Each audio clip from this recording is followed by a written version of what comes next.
Hi, and welcome to the Teams by Intent podcast, where we explore how forward-thinking leaders are redefining workforce strategy by putting skills at the center of hiring, development, and long-term team design. The Teams by Intent podcast is brought to you by UPRO Placement, a workforce partner that connects leading organizations with the talent their competitors miss.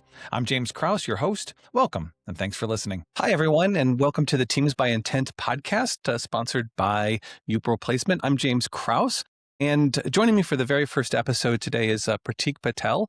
And I really can't think of a better guest for us to kick things off because Pratik has a lot of experience really building teams by intent. So Pratik, you want to just tell us a little bit about your background and your experience in building teams by intent? Yeah, no, thanks so much for having me on this. I hope we are able to inspire others with the content that we're going to talk about today.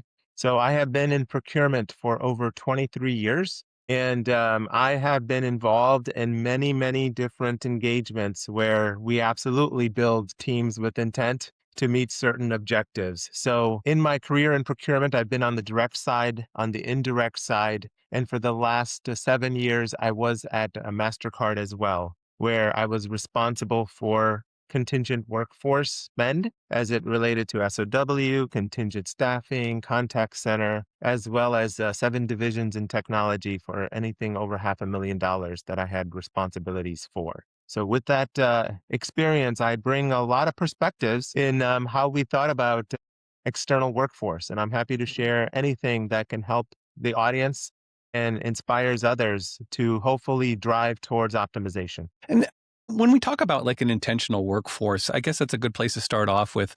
What does that mean to you? So an intentional workforce means a couple of things for me. So number one, it means that the company is being intentional about how they manage their workforce. And their workforce is both internal as well as external. And on the external side, it's about the different talent streams that you tap into as well. The common talent streams may be SOW, it may be contingent staffing, where you're going through a staffing agency. Then there's also the gig workers. That's a part of that. There's also, when you talk about intentional, there's the word intentionality associated with it. And for me, that also means that you're being intentional about creating opportunities where opportunities otherwise would not exist. And that means people who are less fortunate. And those people that are less fortunate are people like, for example, who have neurodiverse disabilities, right? That have a lot of great talent, just need to be put into the right environment. It means people coming from underprivileged areas of our society. So maybe they just didn't have the right opportunities. It's being intentional about giving them opportunities. It's about our veterans. It's about when they join the workforce and being able to give them those opportunities. It's about people that maybe took some time off and now are coming back into the workforce and seeing that they're the sum of our life experiences. Every single person is the sum of our life experiences. And companies that are intentional about giving opportunities for these various different streams of talent, I think are going to have a competitive advantage for themselves. When you describe all the different kind of groups that there's this intentionality about bringing into the workforce, obviously there's an altruistic element to it. Is there also an element that's just good for hiring and that's just good for companies to do from a bottom line perspective? Well, absolutely. Because you think about the customer base for the companies, the people that are representing that company, that are providing that diversity of thought. They're providing like how they think about things that can help the company and better relate to their customers because they are a representation of their customers. There is absolutely a component of that where business needs to kind of have that representation. But the other part of it is absolutely, Jim. I think that business can be a force for good. So because we all should be doing things in our lives that help us to towards creating a better community, better society, a better life for others. Paying it forward should be a mentality that every one of us should have. And I guess that kind of gets to what companies can or organizations can get right about this. What do you see them as often getting wrong? So I think Is it a long list? they get wrong is patience. You need to have patience because whenever you try a different talent stream to try to kind of fit your needs, it may not be people that have the skills that are exactly what you're expecting. There could be transferable skills. Their skills may need to be able, you may need to help coach them, guide them, but the potential is there among that talent. So companies need to have patience to be able to understand that the skills people may have may be transferable, but they need to be able to untap it. Because if they Uh-huh. don't take an intentionality to untap it, you're not going to make those people successful. And if you don't make those people successful, companies will lose patience and they'll continue to go their old school ways, which is maybe around their view of what good looks like for the type of talent that they need, and not being open-minded about other types of talent that can fit that need. Well, let's just talk a little bit about like some of the ways, some of the old ways that you're talking about, or sort of the typical ways where we look at degrees or, education, or very specific experience as a kind of proxy for capability. If because those sound like very dependable ways of finding talent, or at least very traditional ways of finding talent. What are some new approaches that can be more effective? Yeah. I'm going to share maybe three perspectives on that if I can. So, Mhm. number one is, I think if you just look at what is it that you're trying to achieve in the end, what is your end goal, and not necessarily how do you think about qualifications for the role itself, but what is the end goal that the role is going to achieve? And so work backwards from there, and don't work backwards from, we have this job description that we've always utilized. Let's use this job description and tweak it a little for what we need to find. Because you narrow the field already, and you narrow the field for the ATS even, especially if you're using some type of a filtering system out there. So Mhm. focus on the outcome and work from the outcome on what the possibilities are, that, and use the AI to help you even with that, because the AI can be an enabler for, if you tell it, this is the outcome I want. I want to be intentional about creating opportunities where people otherwise would not get opportunities. Give me an idea of the talent streams that I should be kind of focused on to help me achieve this outcome. So that's number Mhm. one. Does that make sense? Sure, absolutely, absolutely. And I want to come Okay. back to AI later on in our conversation, but go on, please. All right. I think the second perspective is, we are the sum of our life experiences. And so be intentional about what you do not have in your organization and seek that out. Because if you intentionally seek that out, then now you're going to automatically open yourself up to a talent pool that you otherwise would not have opened up yourself to. And that's uncomfortable. And uncomfortableness is how progress also takes place. And so Mhm. I think companies get that wrong because they're focused on what's comfortable, path of least resistance. And maybe they don't want to cause any waves in their organization as well from a politics perspective. And so they're not willing to go outside of their comfort zone from that standpoint. But think about what you have and then seek what you don't have. And I think you'll be better off as a result. And then number three. So number three, I think, is, so first one we talked about was outcome and kind of focus on the outcome, work yourself backwards. The second one we talked about was just being uncomfortable and looking at a talent stream, which is not kind of your common talent stream. I think number three is, you have to kind of look at where people have been successful, like Yokro, for example. Yukro Mhm. does this as well. So be intentional about leveraging subject matter expertise that can help you in being more holistic about understanding your talent stream. Mhm. So reach out to those organizations that are creating those opportunities where opportunities would not exist. So be intentional about that. I don't think companies necessarily do that proactively. It's companies like UPRO that are going to companies and trying to encourage them to look at, hey, you really need people with a degree. Do you really need people that have the exact experience? Or what is it that you're really trying to do long term here that we can help you with the talent stream? And they can then also help with coaching and mentoring where it may be required, creating the right environment for those talent to be successful too. I want to go back to something you had touched on with AI, because it's such a big topic right now. And I want to just lean into it just for a second. You hear a lot about it from a recruiting perspective. You hear about it from a candidate perspective, where candidates are using AI to basically do a better match with the jobs they're applying for.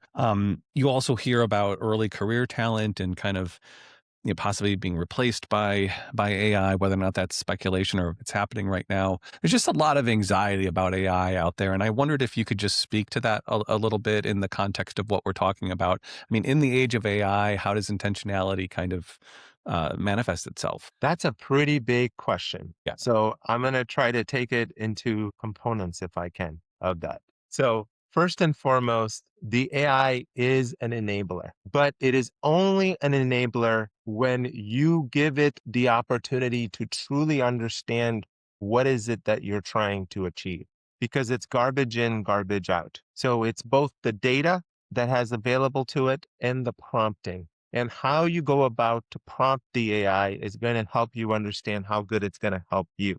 Because unfortunately, I think one of the downfalls of the AI is also it is an enabler for talent as well. And because of that, the talent can easily be able to modify their scope, their experiences that help relate it back to what you're asking for as a company with very good efficiency. And that efficiency then enables when you have an opening or an opportunity, so many people can tap into that AI and make themselves look like the perfect candidate that now the AI has actually become an element of waste for organizations. Because how do you now filter? You're going to have everybody that's going to be qualified if they're using the AI, because the AI has enough data now too. A year ago, you asked me this question. We're still kind of struggling a little bit with the data, a little bit with hallucinations. I think Mhm, the hallucinations have really gotten a lot less, partly mhm, because the algorithms have gotten better. Every version of ChatGPT that comes out, of Copilot or whatever that LLM could be, plus the data. Like, I use my AI every single day. I am constantly feeding it. Whatever I'm feeding it, I know is available for it to be able to use for its algorithms for anybody, because I'm using it at my home, not in a personal, not in a corporation. So everybody that's doing that is consistently feeding it. So companies struggle then with how do you filter the good talent? And this is where the intentionality may come in, where you don't go through, okay, posting on a job board and you go and review resumes. Instead, maybe you're going to companies that are going to help you with expanding your talent base. Take the opportunity to look at non traditional talent, maybe mhm, to help you fill those roles, because they then have the ability to tap into a talent stream of opportunities have not been created for them in the past that is going to help you, help your brand, help you better achieve your outcome. So I think it's going to enable more of reaching out beyond job boards for filling positions. That's mhm. one thing I think the AI is going to do too.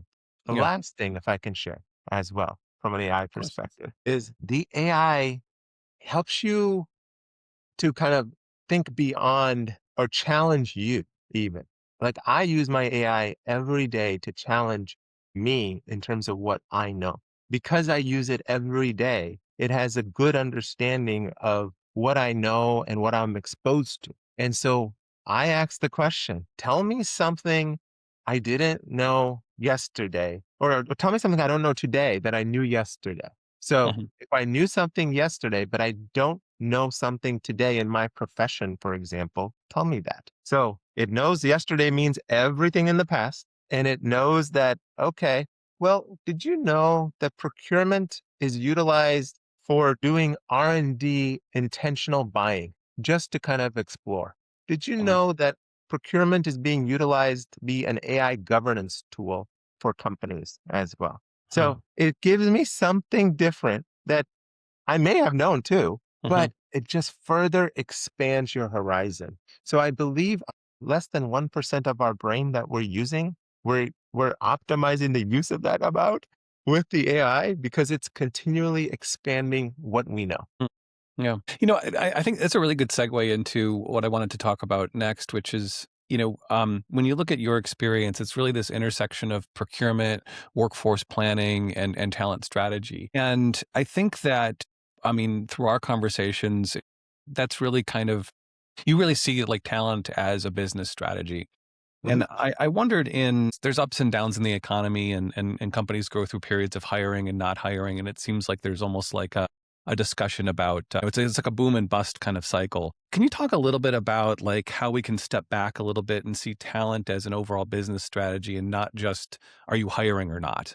Because it's more than that, isn't it? It is, but that's where the patience comes in as well. Mm. Because strategy, from going back to MBA school, is anything that was, I think we looked at it as 9 months or longer, right? If it was less than 9 months, that's not a strategy. That's just a task or a tactical activity that you're taking. So, first and foremost, if you think about strategy as being long term, then now you need to think about what skills are you going to need to have in the future that have gaps in today or are trending out there that impacts your business, because you need to look at that from a couple of ways. You need to look at it in terms of, okay, if we don't have that, do we grow it organically or inorganically?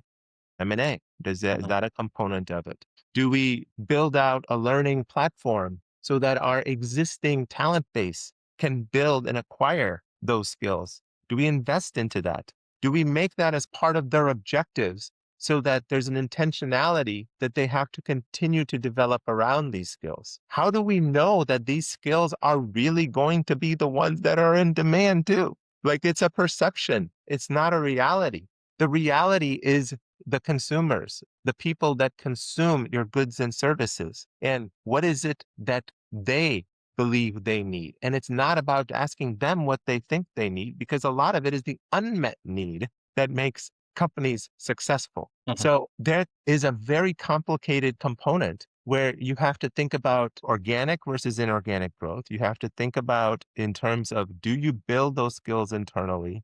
And then do you also then look at externally, how do you build that out? And part of building it out externally is an intentionality where you have some type of a ratio of insourcing versus outsourcing that's inherently a part of your organization. 80% may be fixed, 30% is variable. You do that as a business strategy anyway, because of like what you just mentioned, where companies are letting go people. If you're letting go external workforce, it's much more easier for you to manage and also manage the morale and productivity of your organization versus if you had to let go of people internal Mhm. as well. And that's a cost to the business as well, and absolutely impacts morale and productivity too. Mhm. So the ratio of insourcing versus outsourcing, that's another piece that has to be looked at. Can you talk a little bit about the 70/30, and is that something you've just kind of found in your experience kind of is the right balance? I don't think it's necessarily the right balance.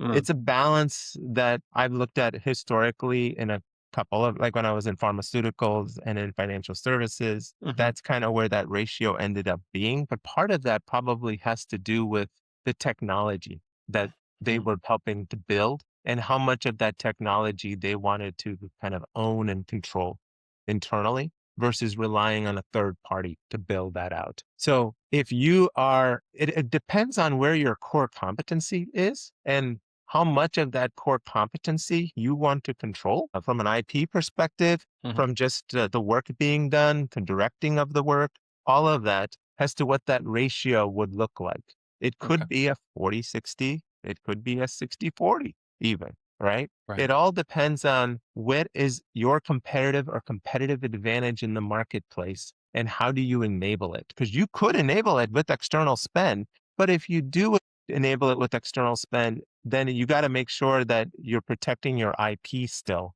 because that's the key towards building your competitive or competitive advantage. So we've talked about a lot here, and if there's a leader that's listening to this, whether or not they're in workforce planning or procurement, or if they're just like the leader of a company, like where should they start if they know that the process they have isn't working or isn't working optimally? Like, do you have a recommendation of just where to start? Yeah, and I rely on my lean principles on that piece. So just a quick recap on lean. So lean is all about flow. And when you Mhm. don't have flow, you have waste. And if you have waste, you have to think about, is it value added or non-value added? If it's value added, that means your customer is paying for it. If it's non-value added, your customer is not paying for it.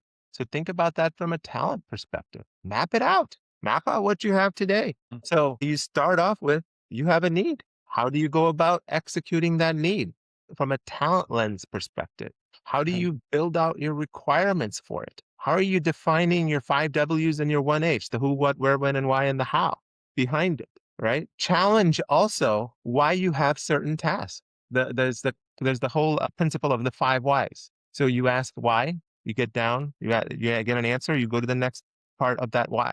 Whatever that answer is, you ask the question from a why of that answer, and you keep drilling down until you get to a root cause. Because this is how you'll be able to truly get an understanding and a reflection on what is it that you truly want to achieve with talent. And Yeah. I don't know if companies invest into doing value stream mapping exercises or Kaizen events Uh-huh. in terms of really understanding what is it that we want with talent as a business strategy, to your Mhm. point.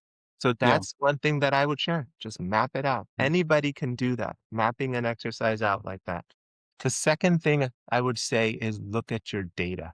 What does your data say? And based on what your data says, are you happy with what you have been able to achieve today? Do you feel like you have achieved your optimal, I guess, objective that you want in your business? Most businesses, I would say, are not there Mhm. because you're always looking to optimize. And so if you're not happy, then you have to reflect on what does happiness look like? What does satisfaction look like? Where does that journey towards perfection look like? You're not there. You're on that journey. So what does that look like? How do you, and like list out what your aspirations are as it relates to being able to do with talent. And if you start there, then you work your way backwards in kind of where you are today. And you may find that it may open up the door to new ways for you to be able to kind of look at talent from Mm. that standpoint. I want to just talk briefly about lean. You mentioned it, and some may be looking at some of the intentional hiring practices and looking at,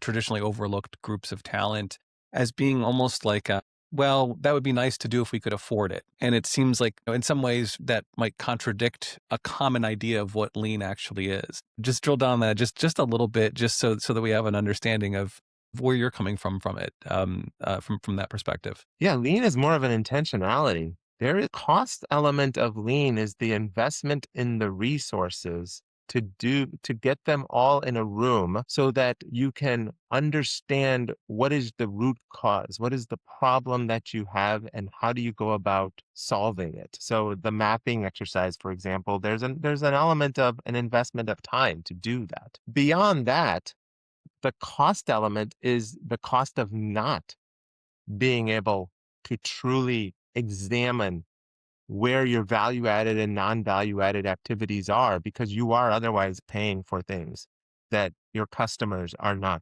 willing to pay for. And your talent is the center of everything you do, especially if you're a services organization. Mhm. And so you need to get that right. And part of getting that right is not getting the most, I'll use the word qualified in a different way, right? Because people will always say you want to get the most qualified people, but it's how you're filtering around those most qualified people too. Because you are assuming that your job descriptions are good. You're assuming that your criteria is good because of historically how you maybe have been hiring. But you need to be thinking about what is it that you want to achieve in the end? What does optimization look like? What does perfection look like? What are your aspirations? And then if you work backwards from there, you may open yourself up to a more non-traditional talent base and gig workers and independent contractors and um, different streams that maybe you did not look at in the past. I want to just round things out here with just a final question about, thinking ahead 5 years from now. I think there's two parts to this question. What do you think will have changed about how what do you think will have changed about how organizations think about talent? and maybe what you hope organizations will think about talent. And maybe those are two separate things. Yeah. So first thing is trending, right? What is trending? Well, what is trending is that we are very close in the next couple of years to where you are probably going to see a shortage of white collar jobs. And the reason you're going to see that shortage is number one, you got a huge population of gig workers who want that flexibility. So as a white collar job that is in the office, you're going to the office or in a hybrid environment, you're going to have to be more flexible to that gig economy if you want to tap into the talent. Number two is the largest transfer of economic wealth is happening because baby boomers are going to start to pass away and their inheritance is going to the next generation. This is the biggest transfer of economic wealth in our history that is happening right now. That is probably going to cause some of those white collar jobs to where those people are going to say, well, I don't want to work anymore, or I want to go on my own, or I want to be a fractional of some profession, right? So that is also going to happen. And number three is this age of automation, of AI, and all of that is going to cause us to have a reskilling component as well. And are people going to be able to reskill fast enough to where the companies are patient enough to allow them to be able to be reskilled so that they can drive the value with the new technologies that are evolving? Does that make sense? Absolutely. Absolutely. So I think that's the trending component. Now, what would I like to see? I would like to see an intentionality around neurodiverse population and giving them an opportunity. They are underserved, underrepresented, underemployed today. I was fortunate to have a neurodiverse talent on my team, and I was able to see the value of what they can bring when you put them in the right environment. So companies have to be intentional about understanding that skill set that neurodiverse talent can bring, and how do you untap it? How do you enable the right environment? You have to be intentional about coaching managers as well and how you work with that talent so that they can be comfortable and be able to provide the value that they have, where they can be more productive than a person who doesn't have the disability. And if we can tap into that talent pool, there's something like 30 million of them out there. It's a big number and it's getting larger out there. So we need to be intentional about how we can tap into this population. I guess the one other thing I would say is degrees. College costs are getting very high out there as well. People maybe do not have the opportunity to go to college, but they're the sum of their life experiences. If they have learned to problem solve without having to go to college, if they can react to a situation and be able to have a perspective, then that's valuable to a company. Because to me, my college degree, all that did is it helps me in understanding how to solve problems. That's what it prepared me for. And I think any degree, that's what it does for you. So I would hope that people will be more open-minded about what's the value of the degree versus the value of the sum of their life experiences, and maybe being able to think on the spot and provide a perspective that can drive value to what the company is trying to achieve. Well, Pratik, I think that's a great place for us to wrap up our conversation. Again, thank you so much for being our first guest here on the show. And I don't think this will be the last time that you're here. I really enjoyed the conversation. And Well, thanks so much for having me. I really hope we inspired people with this conversation. thanks for listening to the Teams by Intent podcast, brought to you by Upro Placement. As traditional talent models struggle to keep pace with change, Upro Placement is helping leading organizations reach their goals by expanding access to overlooked talent pools and building teams that are designed to evolve. You can learn more at upro.com. That's YUPRO.com. I'm James Krause, and thanks for listening.